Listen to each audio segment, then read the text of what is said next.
Bom dia, bom e bênção estarmos reunidos para adorar o Senhor.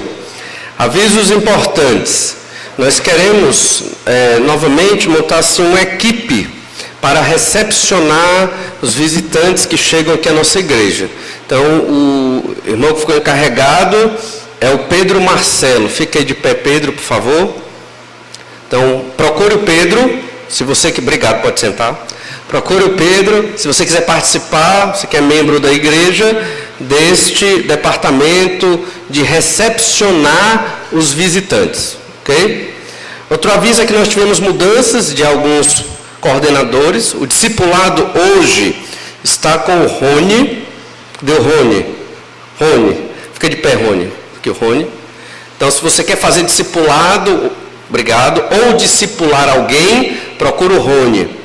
Como também, na parte mais administrativa, nós temos um encarregado de zeladoria, que é o irmão Vicente. O Vicente pode ficar de pé também, quem não conhece, conhece agora.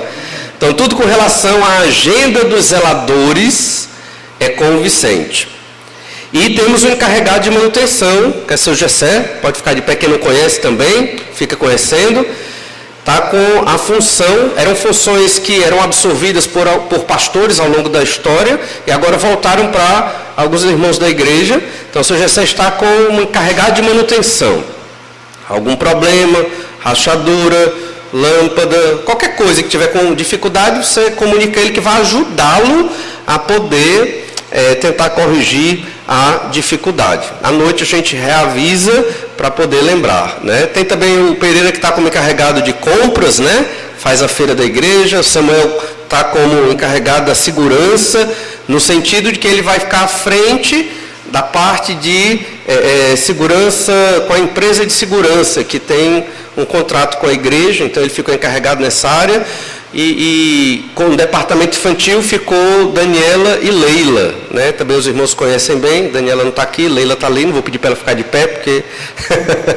ela, muito bem, irmã, está aí, Leila. Então elas duas estão com o departamento infantil, certo? Então, algumas alterações, irmãos devem saber, depois a gente vai fixar no quadro de aviso e apresentar à noite também, ok? Mas vamos observar a nossa caminhada no Evangelho de Lucas. Vamos para Lucas capítulo 11. Jesus deixou o seu ministério na Galileia, segundo Lucas, e está caminhando para a cruz. E alguns chamam esse período do seu ministério na região da Pérea. E nesse momento o Senhor Jesus ele passa por várias situações. Nós vimos domingo passado, Lucas 11, que o Senhor nos tem como uma geração da luz, uma geração que deve iluminar as trevas do pecado, em contraste com a geração perversa e incrédula. Lucas 11, 29, diz assim: como afluíssem as multidões, passou Jesus a dizer: esta é geração perversa. Então, geração perversa, uma geração incrédula, porque Jesus já apresentava muitos sinais e milagres, e eles queriam outros sinais e milagres. Jesus disse: olha, só vou dar um sinal para vocês, a escritura revelada do Antigo Testamento. Jesus disse: eu vou dar o sinal do profeta Jonas, e vou dar a vocês também o sinal ali da conversão da rainha de Sabá. Esses são os três que vocês têm que aprender, que a palavra de salvação é para os gentios também, e não só para os judeus. E vocês não estão fazendo o trabalho que vocês deveriam fazer como povo de Israel. Então Jesus chama a geração de perversa. Depois fala que os convertidos têm que ser luz no meio dessa geração perversa. E depois de Jesus pregar para esta multidão e desafiar os convertidos ali, judeus, que deviam existir ali, convertidos judeus, a ser essa luz no meio das trevas, um fariseu convida Jesus para um almoço, e Jesus vai. E esse é o nosso texto, Lucas capítulo 11, verso 27. Ao falar Jesus estas palavras, um fariseu o convidou para comer com ele. Então, entrando, tomou lugar à mesa. Então, Jesus aceitou este convite. Um fariseu talvez ficou impressionado com o sermão de Jesus, com a pregação de Jesus, e ele chegou e disse: olha, eu quero que o Senhor, mestre, Jesus. O fariseu devia tratar Jesus como um rabino, não como filho de Deus, o Salvador, mas como um rabino. Eu quero chamar o Senhor, rabino, mestre, Jesus, para fazer uma refeição na minha casa. E Jesus prontamente foi. Jesus prontamente foi fazer uma refeição com esse homem. E Jesus sempre, quando estava com os fariseus, haviam embates. Haviam dificuldades. Porque os fariseus, eles tinham um sistema de crenças derivado do Antigo Testamento, derivado da lei de Moisés, mas que não era a verdadeira religião que procede de Deus. Era um sistema de salvação por obras, meritocrático, que dependia, no judaísmo daquela época, dependia do que o homem fazia em relação a obedecer à lei de Moisés. Simplificando, se eu obedeço à lei de Moisés, eu sou salvo. Se eu obedeço consistentemente à lei de Moisés, eu serei salvo. Basicamente nisso é que eles acreditavam, e esse judaísmo estava bem misturado com o helenismo da época e com comentários de rabinos ao longo do período intertestamentário. Na história, o primeiro rabino foi Esdras, o Esdras que nós temos na nossa Bíblia. Ele foi o primeiro mestre, o primeiro rabino, e a partir dali começou uma tradição do rabinato de mestres judeus que ensinavam nas sinagogas interpretações do Antigo Testamento, mais especificamente da lei de Moisés. E essas interpretações se estendiam muito, e com o passar do tempo essas interpretações, esses comentários rabínicos, o Talmud, os Mishnah, Midrashes e outros, se tornaram para o judeu dessa época que Jesus está falando, quase que como, e talvez até como, palavra de Deus. Desobedecer à tradição dos anciãos aqui, o halaká, era desobedecer à vontade de Deus. Temos que ter cuidado hoje também, porque nós somos crentes no Senhor Jesus Cristo, e a nossa regra de fé e autoridade sobre nossas vidas, regra de fé e prática, é a Bíblia Sagrada, a Palavra de Deus, o Antigo e o Novo Testamento. Existem milhares e milhares de livros sobre a Bíblia, explicando textos bíblicos, e nós temos que ter cuidado, porque nenhum desses livros acerta 100%, certo? Você compra um livro de um pastor maravilhoso e ele vai acertar muita coisa e ele vai dizer muita coisa boa, mas não é a Bíblia. Todo crente tem que aprender a ler a Bíblia e fazer os seus juízos dentro da sua leitura da Bíblia em oração e iluminação do Espírito Santo de Deus. As outras obras ajudam. Não está errado ler livros, devemos ler e é muito bom, mas sempre entendendo. Todos os livros escritos por homens possuem falhas. E não fique decepcionado se um grande pastor errar em alguma doutrina ou ele simplesmente tiver uma divergência. Por exemplo, estudando para a mensagem de hoje à noite, pelo menos existem 4 posições diferentes para o que nós vamos observar. Nem sei se vai dar tempo de observar tudo hoje à noite, mas 4 perspectivas diferentes por um texto complicado da Bíblia. Eita, pastor, e agora como é que eu vou saber se o que eu estou lendo é verdade? Calma. Você lê a Bíblia, e lendo a Bíblia como um livro, eu estou dizendo isso porque você não vai ler só versículos soltos. Você vai ler a Bíblia como um livro, ler uma epístola como uma carta. Você vai entender, sim, o sentido da Bíblia. Não precisa também você fazer um curso de teologia completo para você entender a palavra de Deus. Não necessita. Mas você tem que ler consistentemente a Escritura. Estou dizendo isso para que nós não tomemos livros escritos por homens como verdade de Deus, tal qual a Bíblia Sagrada. Calvino errou. Para alguns, Calvino não errou. Mas Calvino, reformador do século XVI, errou em alguns dos seus livros.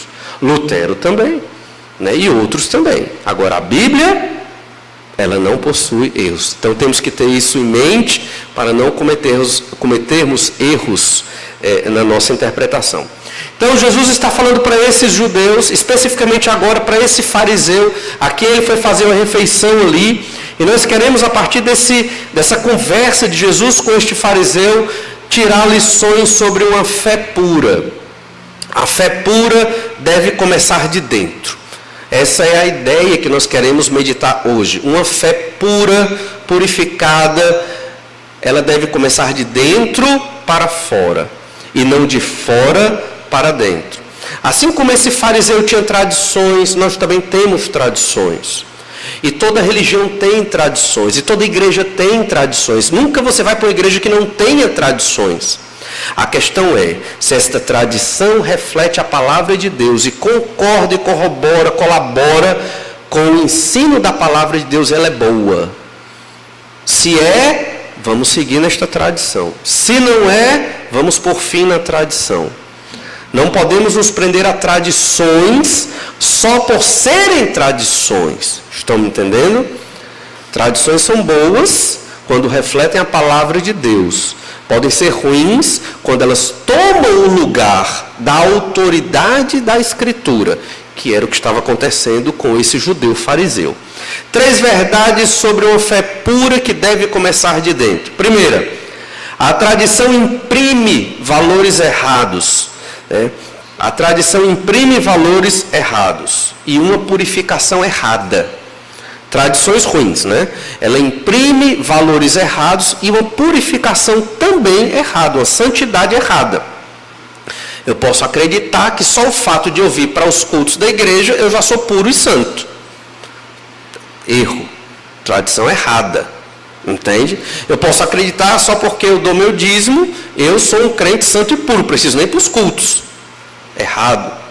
Eu posso acreditar só o fato de eu ter crido em Jesus e não mais precisar ir à igreja e assistir os cultos pela internet, é o suficiente, sou santo e puro.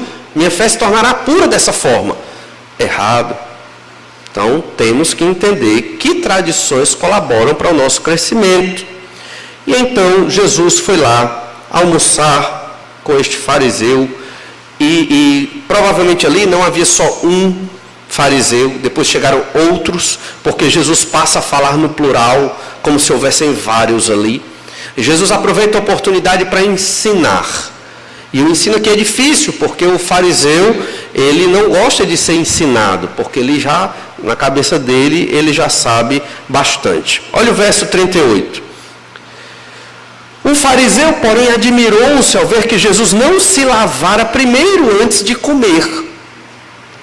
O fariseu não reclamou, o fariseu não falou, mas ele se admirou. Jesus percebeu, Jesus sabia. O fariseu estava preso a uma tradição que não constava na lei de Moisés, uma tradição talvez até boa, né? Em um certo sentido, mas que nesse momento aqui, para este fariseu, não lavar as mãos ou não se lavar antes da refeição era um pecado terrível, terrível, que um mestre da lei deveria saber. Mas era uma tradição imposta pelos homens, fruto das leis dos rabinos, dos comentários rabínicos sobre a lei. E essa tradição, ela veio da ideia de purificação.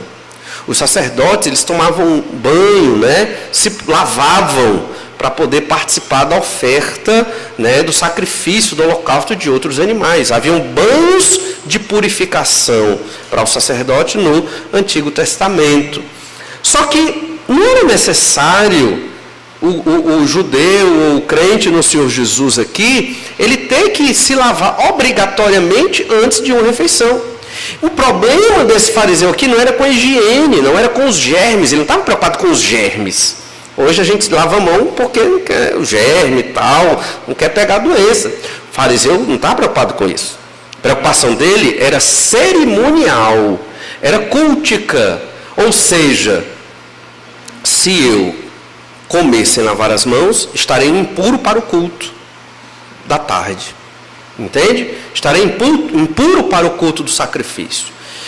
Junto dessas leis de purificação, leis não, desses comentários de purificação dos rabinos, havia alguns, eu até já li em outros momentos, que se você tocasse num gentil, um judeu que toca num gentil, ele fica impuro, tem que se purificar para participar da cerimônia de adoração a Deus, né, do culto ali no templo, ou na sinagoga ali, quando havia, porque ele tocou num gentil.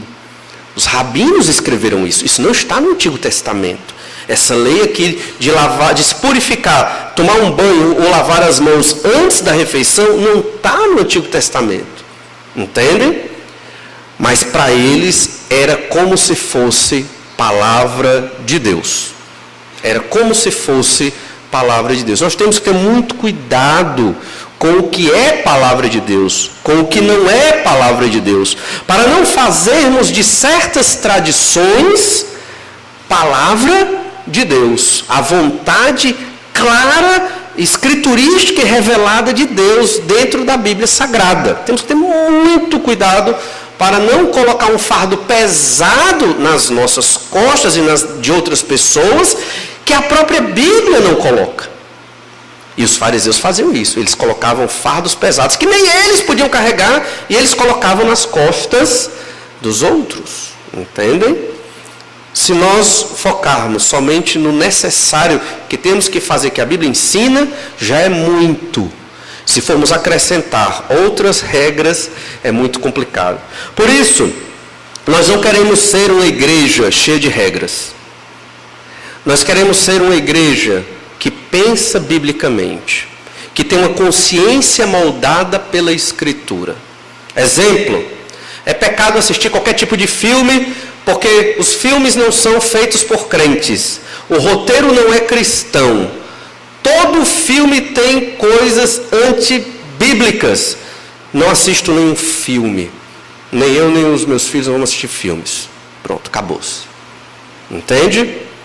Então, você também não deve usar computador. Nem celular.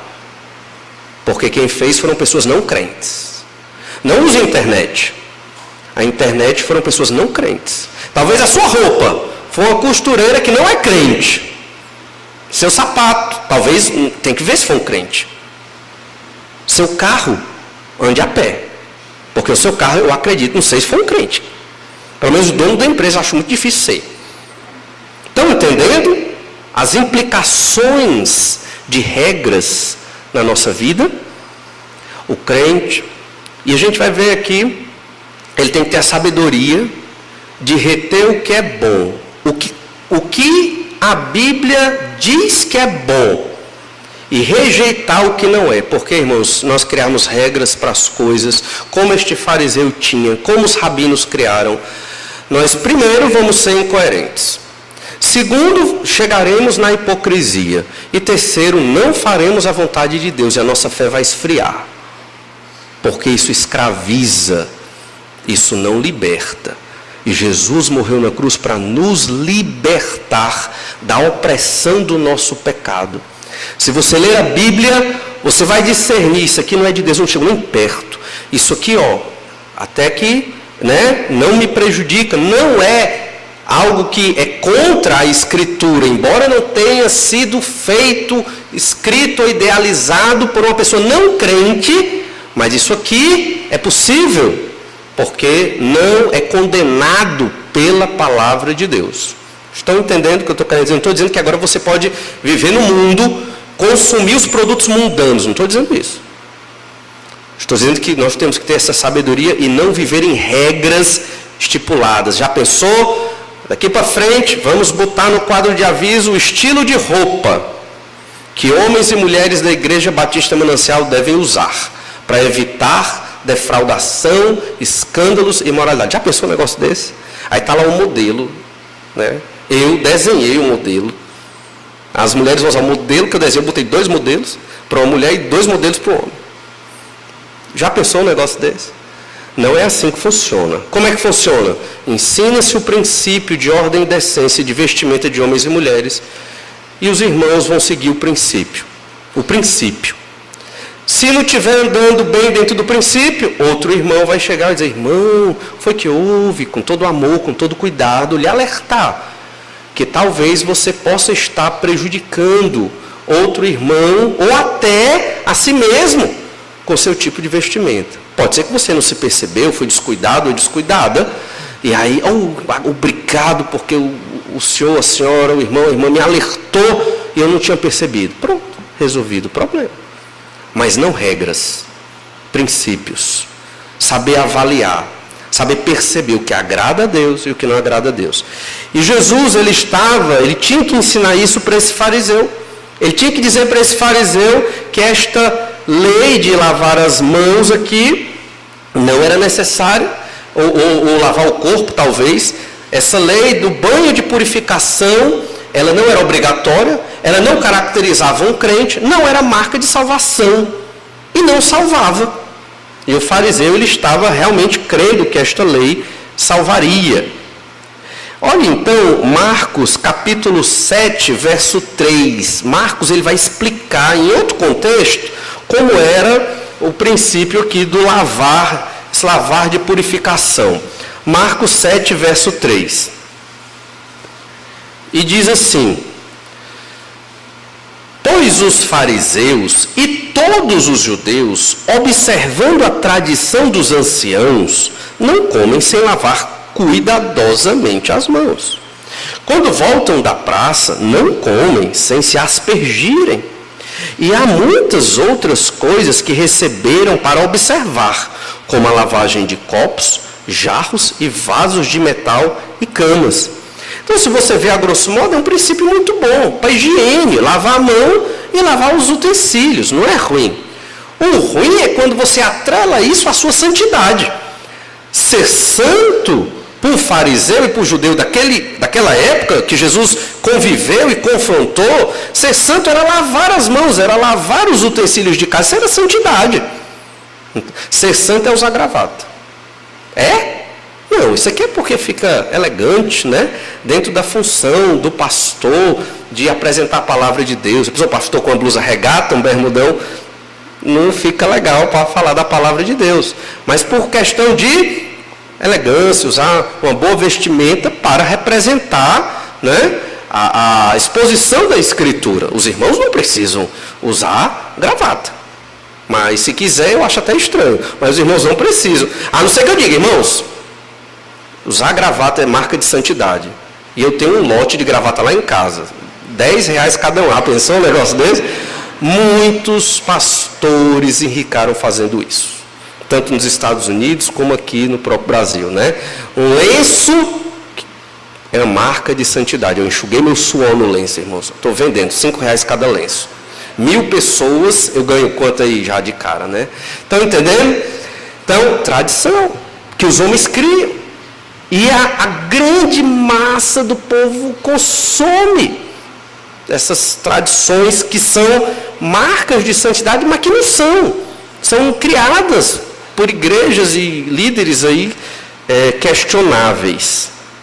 Ainda em Marcos, capítulo 7, verso 1, veja que essa menção que nós acabamos de ler, Marcos 7, sobre o lavar as mãos, estava num contexto onde Jesus também se encontrou com fariseus e escribas. Marcos 7, verso 1. Ora, reuniram-se a Jesus os fariseus e alguns escribas, vindos de Jerusalém, e vendo que alguns dos discípulos dele comiam o pão com as mãos impuras, isto é, por lavar. Aí começaram a pegar no pé dos discípulos, porque também não comiam. Porque os discípulos aprenderam de Jesus que isso não é sinal de santidade. Na época, a higiene não era como é hoje. Entende? Eles não tomavam todo dia, 2, 3 banhos por dia, principalmente no calor. Eles também tinham um calor lá grande. Eles não tomavam tantos banhos porque a água era escassa, não era encanada como nós temos hoje, exceto para os romanos, né, que tinham já uma estrutura de encanamento de água, mas só para os romanos, autoridades e tal, não para o judeu ali que era província. Talvez o sumo sacerdote, provavelmente tinha sua água encanada ali, mas o judeu comum não. Ou seja, eles comiam com a mão suja. Não é verdade? Comiam com a mão suja. E não era problema. Mas o judeu transformou isso numa regra de santidade. Esse era o problema. Jesus ensinou isso, não é santidade. Então os discípulos de Jesus não lavavam as mãos. E os fariseus começaram a apertar os discípulos de Jesus. Verso 5, Marcos 7, 5. Interpelaram os fariseus e os escribas. Por que não andam os teus discípulos de conformidade com a tradição dos anciãos, mas comem com as mãos por lavar? Certamente a resposta é, porque a tradição dos anciãos está errada. A tradição dos anciãos não reflete as marcas de santidade e de santificação do crente do Antigo Testamento. São regras até boas no sentido de higiene, de saúde, mas não de ser santo. Muito cuidado com isso, não de ser santo. E então, volta para Lucas 11, o nosso texto-chave, verso 35. Aqui, na verdade, só voltando um pouquinho, verso 35, porque a gente lê assim: repara, pois, que a luz que há em ti não sejam trevas. É disso que Jesus está falando para um público judeu, ele está pregando para judeus aqui. Repara que a luz que há em ti, a revelação que você tem da palavra de Deus que fortalece a sua vida, não vem a ser trevas. Como? Quando você coloca em pé de igualdade com a Bíblia as tradições.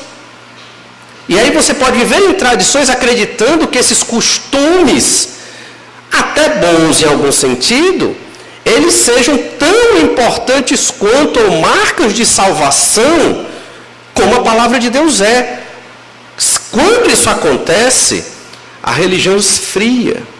A fé, ela esfria, ela deixa de ser pura. O crente perde a vitalidade, o vigor de crer no Senhor Jesus, de amar o Senhor Jesus Cristo. Entende? Então a luz que estava naquele crente sincero, muitas vezes, vira trevas. Porque ele deixa de falar de Jesus, da salvação no nome do Senhor Jesus Cristo, no preço que o Filho de Deus pagou na cruz, para nos livrar da condenação do inferno, e ele começa a falar de tradições, e de regras, e de leis, e de coisas que não estão na Bíblia. E aí fica improdutivo o nosso relacionamento com Deus e o nosso testemunho diante das pessoas. É assim que se enfraquece na fé. A tradição imprime valores errados, uma purificação errada. E esse fariseu tinha que aprender isso. E se nós não aprendemos, também temos que aprender essa verdade. Segunda verdade, a verdadeira purificação ela é interna. Ela começa de dentro. Ela começa naqueles que leem a Bíblia.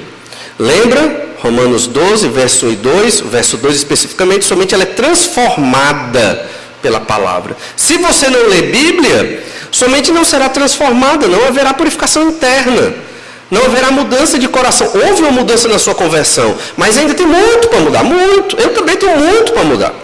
Então temos que ler a Bíblia e entender exatamente o que Jesus quer de nós, o que é a vida cristã, qual a nossa missão, tarefa enquanto vivos aqui nesse planeta, porque a nossa carreira não encerrou, a nossa carreira ainda tem muito tempo aí, até o dia de partirmos ou Jesus voltar. Então, entenda, para você se purificar internamente, começa com a Bíblia, oração e certamente com a sua igreja. Lucas 11, 39, olha o verso 39. O Senhor, porém, lhe disse, veja, no verso 38, o fariseu se admirou, quase que de modo condenatório, porque Jesus não lavou as mãos antes de comer, e obviamente Jesus fez isso de propósito. Jesus sabia qual era a regra da tradição dos anciãos. E então no verso 39, nós lemos, o Senhor, porém, lhe disse, vós, fariseus, limpais o exterior do copo e do prato, mas o vosso interior está cheio de rapina e perversidade. Jesus foi bem direto, né? Por que Jesus foi direto? Porque esse fariseu, ele acreditava que ele possuía uma justiça própria, que o tornava santo. Se você perguntasse, ele diria, sou pecador, mas não tanto quanto você, entende? Ele tinha um ar de superioridade, porque ele se achava muito santo, porque ele guardava a tradição dos anciãos. E na verdade, quanto mais lemos a Bíblia, isso é uma proporcionalidade. Quanto mais se lê, não é ler por ler, é ler, entender, refletir e aplicar na sua vida. Quanto mais isso acontece, mais você percebe que é pecador. Entende? Você fica muito feliz pela salvação que tem em Cristo, quanto mais você lê a Bíblia e estuda a Bíblia. Mas você fica triste, porque você percebe o quanto está longe do que Deus quer para você. E você fica nessa balança na sua vida que gera muitas vezes um desconforto, é verdade. Mas que o Senhor quer isso, que nós entendamos que a santificação não gera soberba e arrogância, como a desse fariseu. A santificação gera reconhecimento de pecado. Século XIX. Grande avivamento nos Estados Unidos. Avivamento.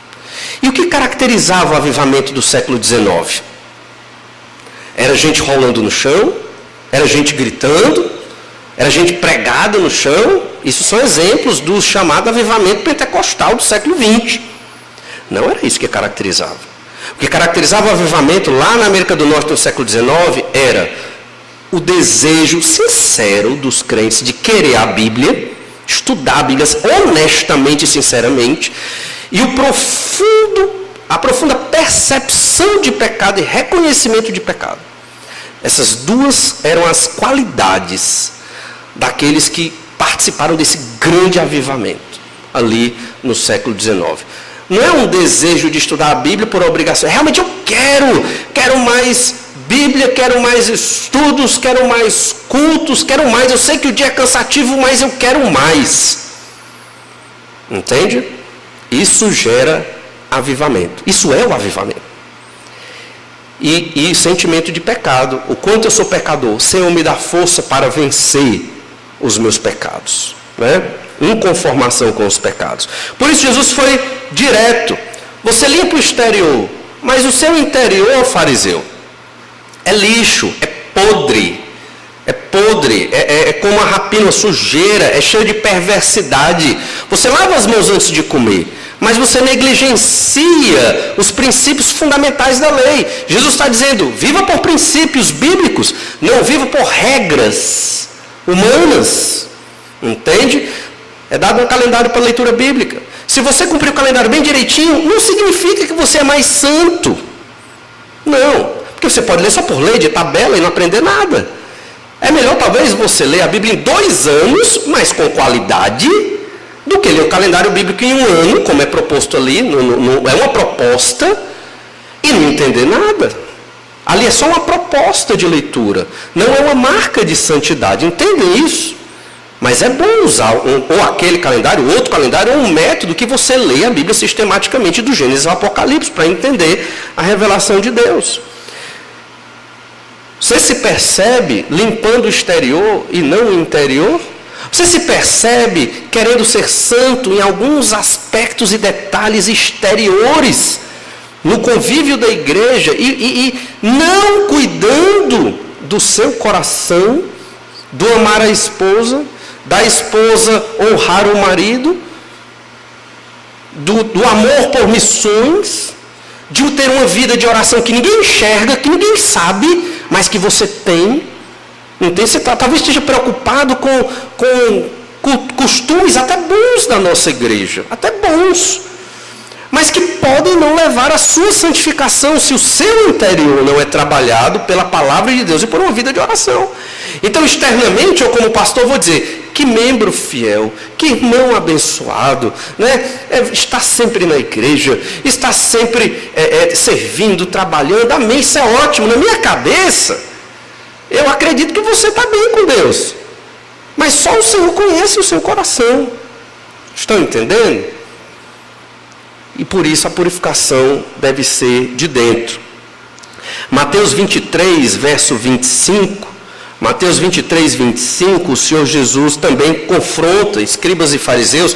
Mateus 23 é um capítulo muito duro, talvez o mais duro em que Jesus confronta os fariseus e os escribas.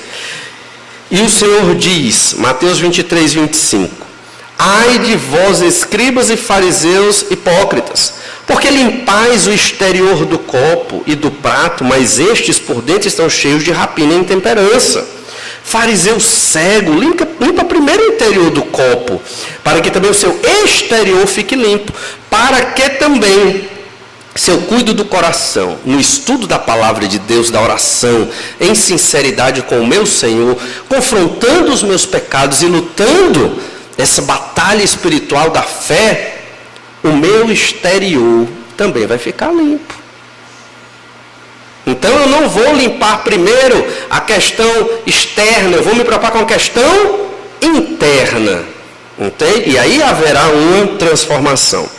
Aí talvez você diga, pastor, é porque esse ensino do fariseu aqui é novo. Na verdade, esse ensino de Jesus é novo.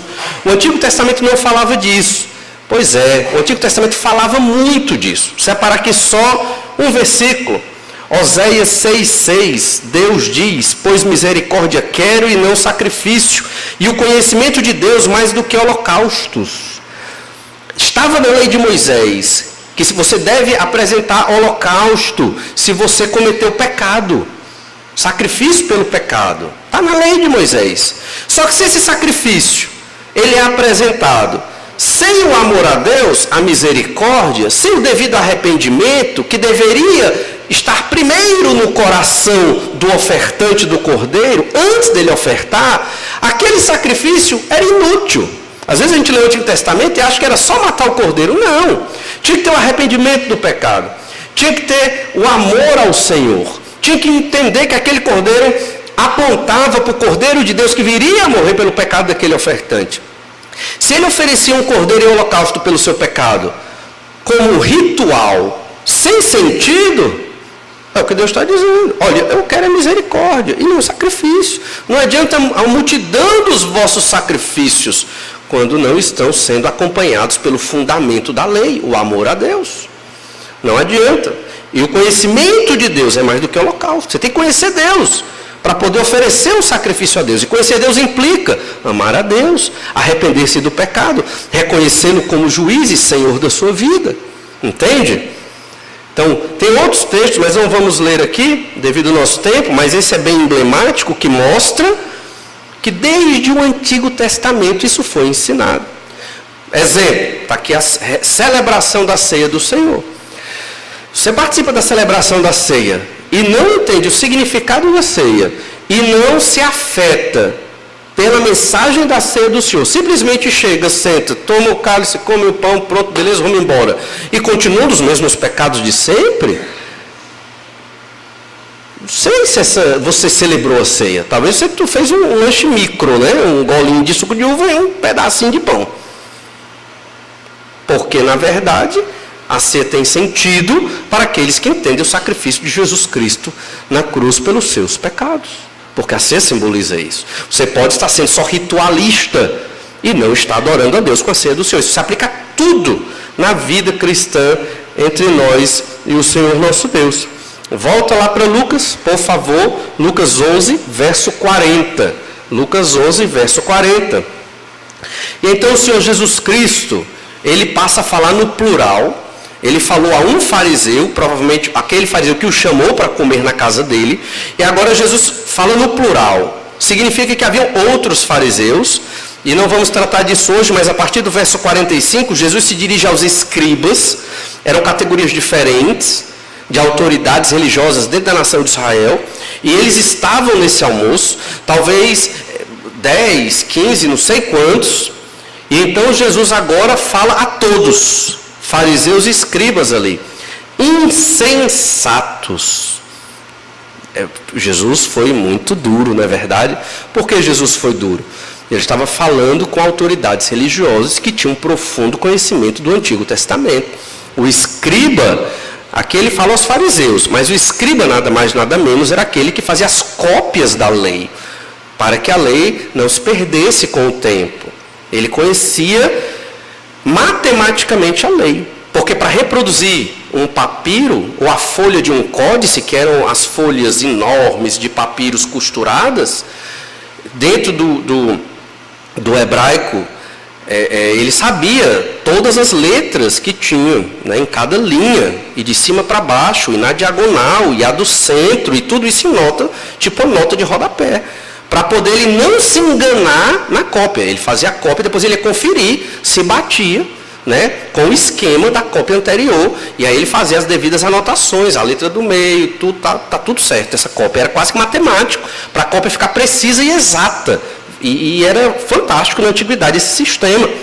Como esse escriba que copia a lei não sabe disso, como o fariseu que se dedica a estudar a escritura do Antigo Testamento não sabe disso, então por isso que Jesus pega pesado, insensatos, loucos. Quem fez o exterior não é o mesmo que fez o interior? Foi Deus. Então você tem que cuidar dos dois aspectos, mas primeiramente do interior, para que o exterior também seja santificado. Verso 41, antes da esmola do que tiverdes, e tudo vos será limpo. Aí talvez você diga, então a solução é dar esmola. Se eu der esmola, ajudar o judeu carente, necessitado, o irmão necessitado, pronto. Eu vou me santificar. Jesus aqui ele está dando um exemplo apenas de que como você vai se preocupar com a lavagem das mãos, mas não se preocupa com o irmão carente. Amar ao próximo. Para eu amar a Deus, eu tenho também que amar ao meu próximo. Jesus está dizendo isso é fundamental da lei. Vocês estão se preocupando com detalhes da tradição dos anciãos, mas não estão amando o próximo, os judeus que estão sofrendo. Lembrem-se, nesse contexto o Império Romano dominava, a Judeia era a província romana, escravizada pelos romanos. Tinham certa regalia, os judeus? Tinham, mas por causa da invasão romana havia muitos judeus sofrendo na pobreza. E os fariseus não estavam muito preocupados com as viúvas pobres, com os órfãos, com os judeus que sofriam por conta da invasão do império. A verdadeira purificação, ela é interna. Você vai ajudar o irmão, tirar dinheiro do bolso para ajudar o irmão, quando o seu coração está transformado pelo poder de Deus. Senão você não vai tirar dinheiro que às vezes você nem tem para ajudar o irmão que precisa. Então, a verdadeira purificação é interna. Ela começa de dentro para purificar o exterior. E então, a última verdade, a terceira, é que a purificação fundamenta-se nos princípios da lei. E entenda a lei aqui a revelação de Deus do Antigo Testamento, a palavra de Deus para nós do Antigo e do Novo Testamento. E Jesus, ele começa a falar como um profeta. Os profetas, eles usavam ais. O que é o ai? Para nós, ai é uma interjeição. Topei, ai. O norte-americano topa e diz ups. Eu não entendo como é que uma pessoa topa e diz ups. Mas ele diz ups. E dependendo da língua, a interjeição muda. Cabo Verde, quando a pessoa topa, diz o quê, irmã? Aí também? É porque a gente é primo, parente, ali é perto, né? Mas a interjeição muda de cultura para cultura, né? As culturas mais distantes, um chinês, não sei, nem imagino o que ele vai dizer quando topa. Mas é bem diferente do que a gente diz quando topa. Esse ai aqui não é uma interjeição. Esse ai é uma crítica, é uma sentença condenatória de um juiz. Ai de ti, você está mal diante do juiz. Lucas 11:42 diz assim: mas ai de vós, fariseus. Você está mal com o juiz, sentença condenatória. Por quê? Porque dais o dízimo da hortelã, da arruda e de todas as hortaliças e desprezais a justiça e o amor de Deus. Devíeis, porém, fazer estas coisas sem omitir aquelas. Fariseu era tão rigoroso no dízimo que ele dava o dízimo do que não precisava dar o dízimo. A lei dizia que você dava o dízimo dos cereais, do vinho, do azeite e de certos produtos.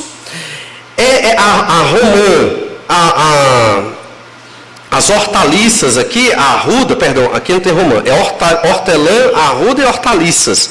Elas eram ervas aromáticas para o tempero, que crescia às vezes até na parede das casas, que elas eram mais afundadas um pouquinho na terra para ficar mais frio, e às vezes crescia e ele coletava e juntava tudinho para poder temperar a comida. E o fariseu era tão rigoroso que ele tirava 10ª parte dessas ervas aromáticas para dar de oferta, para mostrar o quanto ele era fiel. Mas fariseu, se você faz isso, mas não ama Deus, é improdutivo. E aqui tem um detalhe interessante, que é o argumento do terceiro excluído. Já ouviu falar disso? Muitos de vocês usam e não sabem. Você lê esse texto aqui: dais o dízimo da hortelã, da arruda e de todas as hortaliças e desprezais a justiça e o amor de Deus. Devíeis, porém, fazer estas coisas se omitir aquelas. O que é que nós fazemos? Então também não vou dar mais o dízimo, vou só amar a Deus. Ou uma coisa ou outra. Não. Às vezes não é nem uma coisa e nem outra que você está pensando. Tem uma terceira. Por isso que é chamado o argumento do terceiro excluído. E o que é essa terceira coisa? É fazer o certo. Quem está imerso nos seus pecados argumenta desse jeito consigo mesmo. O argumento do terceiro excluído. Ah, pastor, eu não consigo vencer o meu pecado. Ah, pastor, eu também não gosto dos irmãos da igreja. Logo, vou para o mundo. Certo. Mas tem outra opção. Não tem? Mas quem está no pecado não considera a terceira opção e exclui da sua vida. É buscar a Deus, porque Ele te fortalece para vencer o pecado. Você realmente não consegue vencer. Por conta disso, acha a igreja ruim, porque quem está em pecado não gosta de igreja, não gosta de Bíblia, não gosta de Deus. Logo, vou para o mundo. Não. Isso é uma estratégia argumentativa, que você argumenta com você mesmo. Incrível. Quando você pensa criando um outro. Sabia disso? Você conversa com você mesmo. É você e o outro imaginário que você criou. Todo ser humano é assim. É um processo de cognição da mente humana. E nessa cognição, nessa chamada reflexão, você e o outro, que você projetou para você mesmo, que isso é automático na mente humana, você usa o argumento do terceiro excluído. E o terceiro que foi excluído, terceira premissa excluída, é a correta, que você desconsidera de cara. Então temos que ter muito cuidado. E Jesus explica isso muito bem. Não é para deixar de dar o dízimo, no caso aqui, e nem é para deixar de amar a Deus. Faça os dois. É isso que Deus quer. Entende? Pastor, vou ficar quieto no meu canto na igreja, porque eu não consigo trabalhar, ninguém gosta de mim, vou ficar quietinho. Não. Você excluiu outra oportunidade, outra premissa que é a mais importante, a da revelação de Deus, onde você não pode ficar infrutífero na sua vida cristã.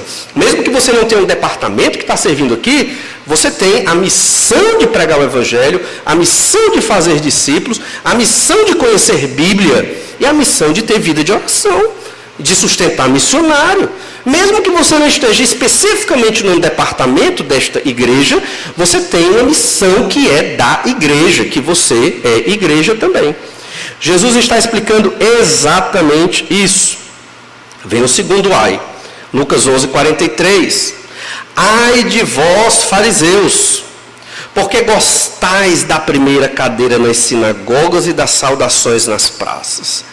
Jesus está dizendo aqui o fundamento do porquê o fariseu guardava a lei.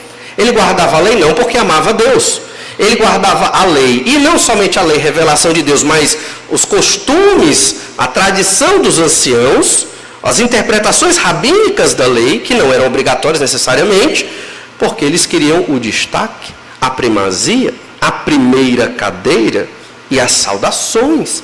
A pessoa estava ali na praça, então a saudação era demorada, haviam várias reverências, havia uma conversa, e o fariseu gostava. O fariseu ficava, porque eu sou uma pessoa importante. E ele gostava de tudo isso. As saudações eram cerimoniais até para estes fariseus. Lá em Mateus 23:2, o texto parecido com esse que estamos estudando, Mateus 23, verso 2, Jesus diz: na cadeira de Moisés se assentaram os escribas e os fariseus. Eles quiseram o lugar de Moisés. Só que Moisés, ele assumiu uma função de rei, de profeta e de sacerdote. Moisés foi o instrumento da revelação de Deus, como os apóstolos foram no Novo Testamento. Foi ele que escreveu a base da Bíblia, o Pentateuco, os 5 primeiros livros da palavra do Senhor. Os fariseus queriam a prerrogativa de serem canais da revelação de Deus, com seus costumes e tradições. E não eram. E por isso eles quiseram a cadeira de Moisés, os primeiros lugares. Por isso que Tiago os confronta no capítulo 2 na sua epístola. Tiago, o pastor da igreja de Jerusalém, mais à frente, irmão do Senhor Jesus, porque era um costume dos fariseus querer o destaque. E eles não amavam a Deus, mas queriam estar aparecendo como autoridade. E o terceiro ai, verso 44. Ai de vós, que sois como as sepulturas invisíveis, sobre as quais os homens passam sem saber. E aqui a ideia dessa sentença condenatória é porque os fariseus eram como sepulturas invisíveis. O que é isso? Eram sepulturas não visíveis, não marcadas. Como assim? Haviam festas onde o povo de Israel, espalhado pelo mundo, ia a Jerusalém adorar a Deus. E quando eles iam a Jerusalém adorar a Deus, em caravanas enormes, eles passavam por locais de cemitérios, que não eram muito bem estruturados, e com o tempo as sepulturas ficavam cobertas. E eles entendiam que se pisasse nas sepulturas se tornava impuro. Então, como é que eu vou adorar em Jerusalém se eu me tornei impuro? Antes das festas, como da Páscoa, por exemplo, que era muito importante para o judeu, alguns judeus pintavam, caiavam as sepulturas para elas ficarem visíveis, para que os judeus nas caravanas desviassem das sepulturas, né, dos judeus que haviam morrido e sido enterrados ali. Só que o fariseu era sepultura invisível. Em que sentido? Né? Primeiro, porque ele estava podre por dentro. Segundo, porque com a podridão dele, ele contaminava os outros com seu ensino errado de uma fé baseada no mérito, em leis humanas. E aí eles faziam prosélitos, e Jesus fala em Mateus 23 que eles rodavam o mundo atrás de um prosélito e faziam dele 2 vezes mais filho do inferno. Eles levavam pessoas ao inferno com essa prática e fechavam a porta do reino de Deus para aqueles que deveriam ser salvos. Eles estavam tendo uma prática contra o crescimento do reino de Deus e a real pregação do Evangelho. Ainda pensando nesses sepulcros, Jesus disse lá em Mateus 23, 27, ai de vós, escribas e fariseus hipócritas. Veja que no texto de Lucas, né, Lucas não escreve o hipócritas, mas no Evangelho de Mateus, é outra história, mas é muito parecida. Mateus várias vezes repete, junto com o ai, a sentença condenatória, o hipócrita, para enfatizar o erro dos fariseus. Ai de vós, escribas e fariseus hipócritas, porque sois semelhantes aos sepulcros caiados, que por fora se mostram belos, mas interiormente estão cheios de ossos de mortos e de toda imundícia.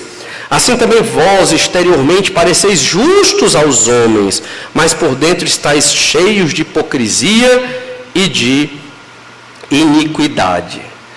Temos que ter muito cuidado, para não sermos como estes fariseus e escribas, especificamente aqui fariseus, que viviam nas tradições e regras humanas, achando que estas regras apontavam para a santidade, quando santidade procede de dentro, com amar a Deus, amar o irmão, naquela sentença que Jesus falou, de dar esmolas e de ajudar o irmão no que for necessário, e obedecer à revelação de Deus tal qual ela se apresenta.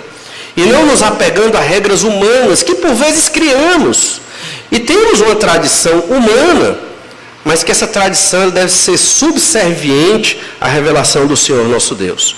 Uma fé pura deve começar de dentro, fundamentada nos princípios da lei e da palavra de Deus, e esta fé que começa por causa da palavra, por causa da oração, obviamente, por causa que o Senhor Jesus nos libertou das trevas do pecado, ela nos fará santos externamente também.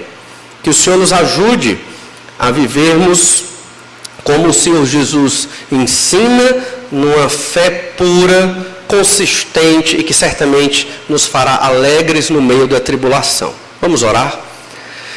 Obrigado, Senhor, por Tua palavra que de modo esclarecedor nos anima, nos motiva, nos fortalece para seguirmos a carreira que o Senhor nos propôs. Pai amado, nos ajuda, Senhor Deus, a não sermos como estes fariseus hipócritas. Queremos sim ser conhecedores da Tua palavra, mas, Senhor Deus, queremos também ser praticantes sinceros e honestos, com corações transformados, reconhecendo o nosso pecado e a dependência da Tua graça, do Teu Espírito Santo. Pedimos essa bênção no nome do Senhor Jesus. Amém. Irmãos,